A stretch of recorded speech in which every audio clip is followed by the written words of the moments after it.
He learned to weld at 60. He built a museum out of scrap.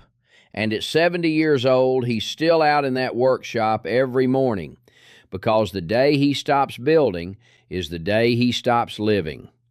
Today, I want to tell you the story of a man we'll call Ray, an American who came to Thailand expecting to stay just 2 years and never left. A man who came here to quietly retire and somehow, almost by accident, built a thriving pizza business and a sprawling countryside complex that people now travel from all over the world to visit.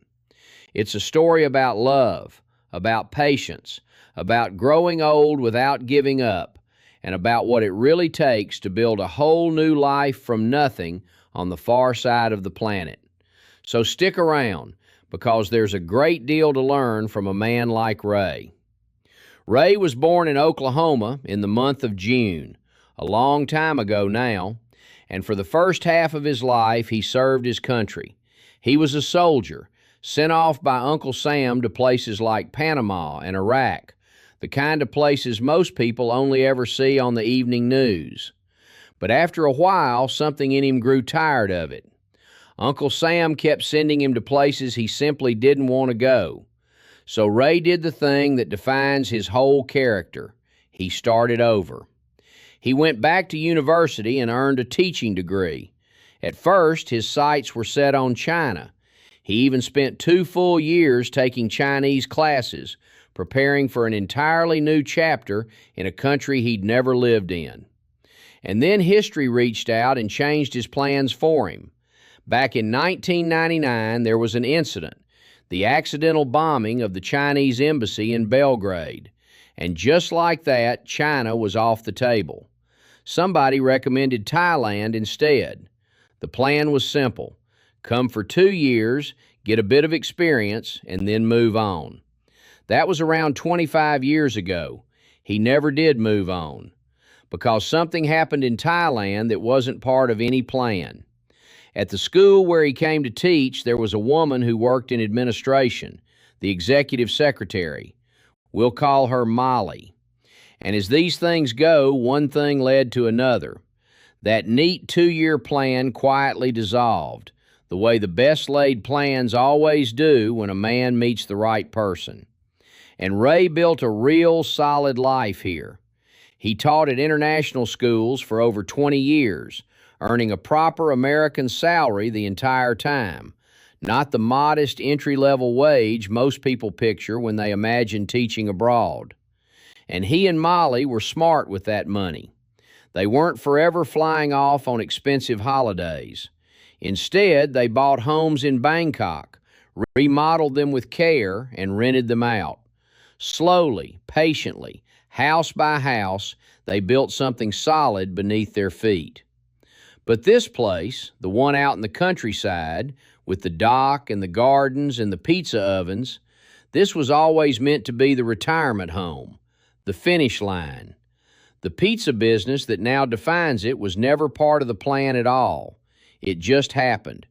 And here's exactly why. After years of living in Thailand, Ray got tired of the food. He says it plainly: no more rice and chicken. No more rice and fish. No more noodles. After enough time, it all started to taste the same to him. He wanted his American food. He wanted a proper pizza. So what does a resourceful man do about a craving like that? Ray enrolled himself in what he jokingly calls YouTube University, and he taught himself how to build a pizza oven. That's the entire origin story. A homesick American sitting down and patiently learning to build an oven from internet videos. And to this very day, he and Molly keep their own separate food traditions under the same roof.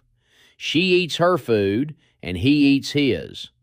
They've been married a very long time, and they've never once needed to agree on what's for dinner. Now, that one simple craving has grown into something neither of them ever expected. Today, Molly runs a pizza staff of around 20 people. Ray has gardeners and a caretaker and a whole crew who keep the sprawling property running. And the customers, they aren't just passers-by, They're patrons, people who fall so in love with the place that they take home one of the T-shirts, travel back to their own country, to Turkey, to Australia, to Florida, snap a photo of themselves proudly wearing it, and send it back. Both Thais and foreigners stop by year after year, like a pilgrimage, every single time they pass through. But let's walk the property because every building here tells its own story. The very first structure they put on the land was a teak house. Just the two of them lived in it while they slowly developed everything else around it. Over the years, they closed it in and remodeled it piece by piece. And now, Ray says with a grin, it's even got a jacuzzi. That humble teak house was the seed from which this entire world grew. Then there's the building Ray affectionately calls the Waterfall Museum. Its origin is wonderfully human. It began, like so many things in a long marriage, with a small domestic problem. His wife collected old Thai antiques, and Ray had accumulated old books in bits and pieces over the years. So much of it that he couldn't even park the car in the garage anymore. So Molly told him, in no uncertain terms, to do something about it. And he did. He built an entire structure to house it all, almost entirely out of recycled materials. And here's the detail that tells you everything about this man. This is where he taught himself to weld, properly, correctly, at the age of 60. Just sit with that for a moment. Most people at 60 are thinking about slowing down. Ray was picking up a brand new, difficult skill and building a museum with his own two hands. There's a Nelson Mandela quote hanging in that building, and it's one of Ray's favorites. It always seems impossible until it's done. And Ray says it applies perfectly to life here. Out here, he says, it's common to hear people say, cannot, it can't be done. But Ray's entire philosophy is the stubborn opposite. Anything can be done if you just sit down and figure out how. And that brings us to the single most important thing Ray says Thailand has taught him: patience. Everything here evolves at a completely different rate than what he was once accustomed to in America. Take the very dock where this conversation took place. It took him 4 years to get it built. 4 long years of approvals and permissions and waiting for something he'd assumed would take 6 months. And he says there's always a thin line he walks. There's his way, the American way, fast and direct. And then there's the Thai way. Sometimes his way really is better, especially in construction.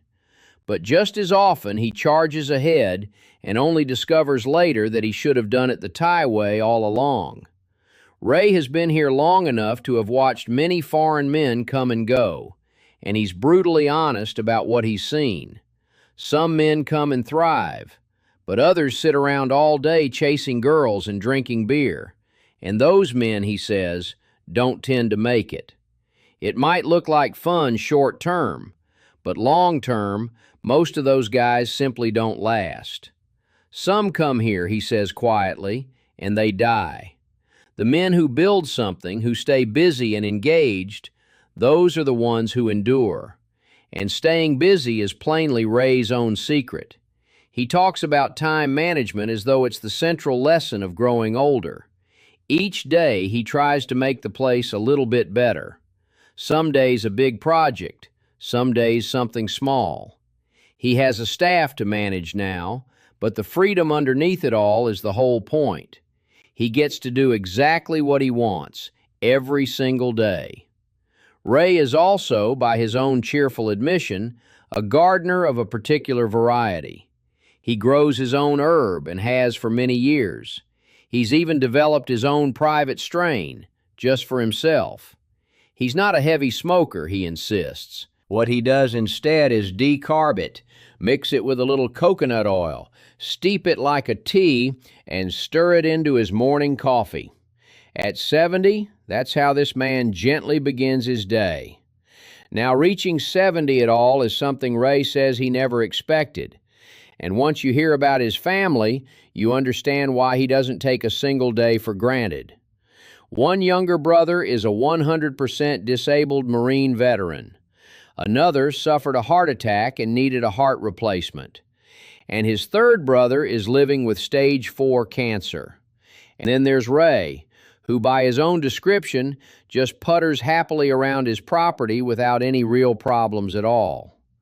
A big part of that good fortune, he believes, is Thailand itself, especially its medical system. As he's aged, he's needed the occasional tune-up, and he's used Thai hospitals for every bit of it. His verdict is striking. He says Thailand's medical care is just as good as America's, if not better, and a great deal cheaper. There was a time he thought about moving back to the States, mostly so his daughter could get more of an American education, and he admits it was nice to go back for a little while, if only because, in his words, it's so much easier to drive over there. Because these guys, he laughs, the drivers here, they drive like absolute nuts. Every one of them. But here's the beautiful twist. That chaos is part of why he loves it. Ray describes Thailand as a lot like America, just 20 or 30 years behind. The technology, he points out, is absolutely here. Thailand's internet, cable, and fiber optics are far better than America's by a wide margin. But the cultural side, the way certain things are done day to day, feels a little like stepping back into the past. And for Ray, that isn't a complaint. That's the whole charm. Is it ever too late to make a move like this? Ray doesn't think so. He's met men who came over in their 80s and 90s. There's one fellow nearby who's 91 who only arrived a few years ago after his Thai wife passed away back in America. Eventually, he simply got himself a place to stay and a Thai caretaker. Not a girlfriend, Ray clarifies, but a lady who genuinely looks after him, because at 91 he needs the help. And Ray says the old man is absolutely tickled pink, living out a grand adventure most men half his age would never dare to begin. Then there's the love story at the heart of all this, and it isn't the polished fairy tale you might expect. It's better because it's real. When Ray first met Molly, it was most definitely not love at first sight. In fact, she couldn't stand him. How did he win her over? Just my manly charm, he says with a twinkle. They dated a couple of years, and marriage was never some grand plan. When it finally happened, it came down to something practical, something to do with insurance. So they went down to the Thai district office, paid 100 baht, signed their names, and that was that. No big wedding, no fuss. Ray thinks those lavish weddings are mostly wasted money anyway, though he respects it's part of the culture. So why has it worked all these years? His answer is simple and honest. Because she's tolerant. Molly asks him almost every day whether he loves her, and he always gives the same answer. I love her, he says, but I don't always like her. And he means it as a genuine compliment to their marriage. Some days, he explains, they get along far better when they're not right next to each other. He gives Molly complete freedom. She does her dances. She's even getting ready to try out for the national dance team for 60-year-olds.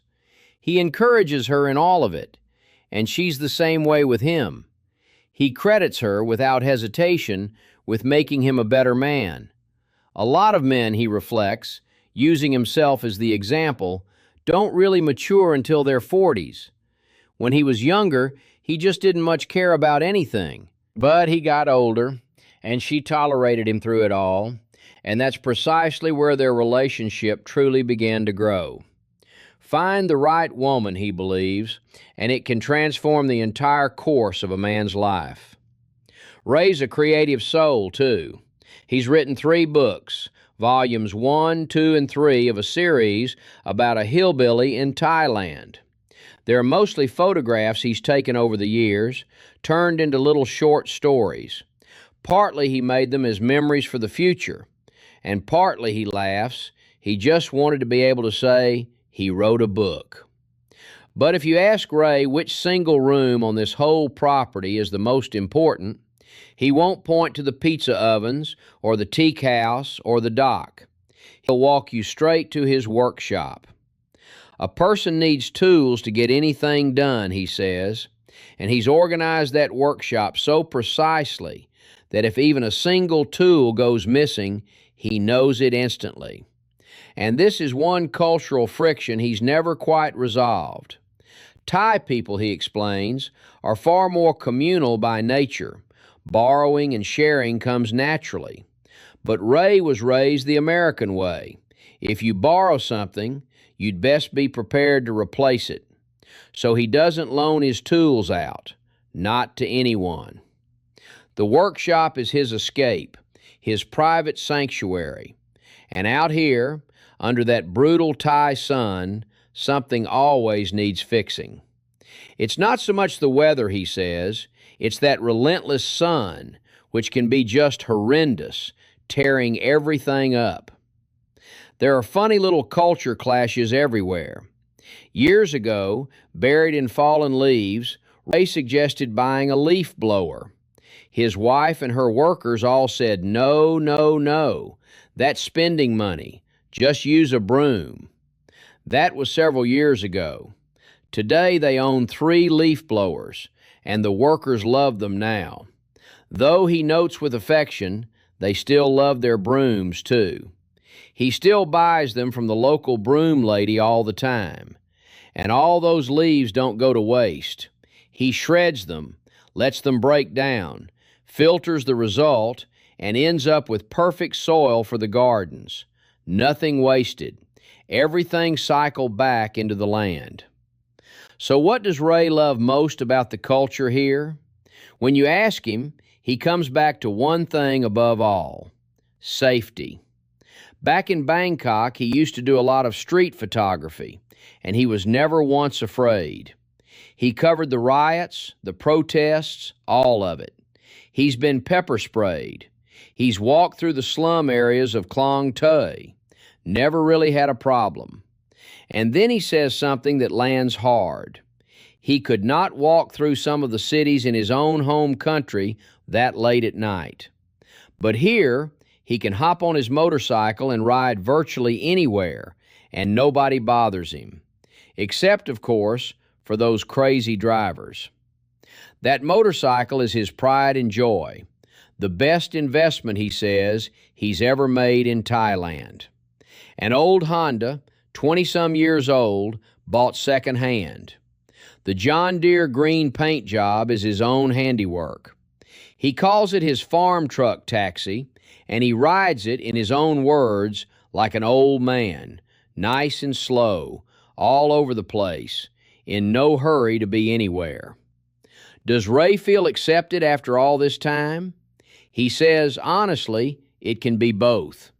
He's not fluent, but he gets by. And here's the funny thing. Out in the country, he doesn't really hear farang, the word for foreigner, aimed at him anymore. What he hears instead, everywhere he goes, is his own name, called out from the pizza place. But he also describes living out here as a little like being a goldfish in a bowl. He's the only foreigner for miles, and he sticks out. He can drive into town without a thought, and later that afternoon Molly will ask what he bought at Tesco. "How did you even know I went to Tesco?" he'll ask.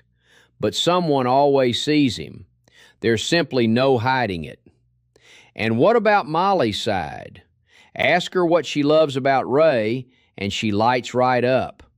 He lets her do whatever she wants. He never keeps the money. He always gives it to her. He gave her a massage room, a yoga room. Everything she's ever wanted, he gives her. And he always makes sure she has a nice home. They've traveled together, even to America, though she couldn't handle the cold and told him plainly she wanted to come back to Thailand. So she moved back first, declared this was home, and now everybody has to come to them. When she first met him, she couldn't even understand his accent. He talked like the mountain people, she says, and it took her a while. But she fell in love with a good man, and she feels lucky. She still helps make the pizzas, though now she mostly oversees, keeping everything clean and organized. They call what they have now a working retirement, just 3 days a week. It started as 1 day, but the customers kept coming, so it grew to 3. And Ray, now 70, sometimes grumbles he doesn't want to do it anymore. Molly still has the energy, but she understands him. He's earned his rest. So the general plan now is that maybe they'll move into town, so Ray can have more space and quiet while she travels out a few days a week to keep it all alive. And that, in the end, is really the heart of what Ray wants people to take away. He didn't invite the cameras in to grow his business. His goal was simpler and more generous. He wanted to show that if a man finds the right woman, uses a little common sense, and isn't afraid of hard work, it's amazing what he can build here in Thailand. Retirement, in Ray's world, was never meant to signal the end of anything. It doesn't mean you stop and do nothing.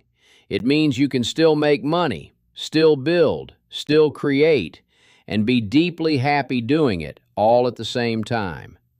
Little by little, day by day, the two of them turned a strip of countryside and one homesick craving for pizza into something people travel the world just to see. So, could you do what Ray did? Start your life over at the halfway mark. Teach yourself to weld at 60. Build an entire world up from nothing and still be smiling at 70. Let me know down in the comments. And if his story moved you, do yourself a favor. Hit subscribe and stay with me, because there are many more stories like Ray's still to come.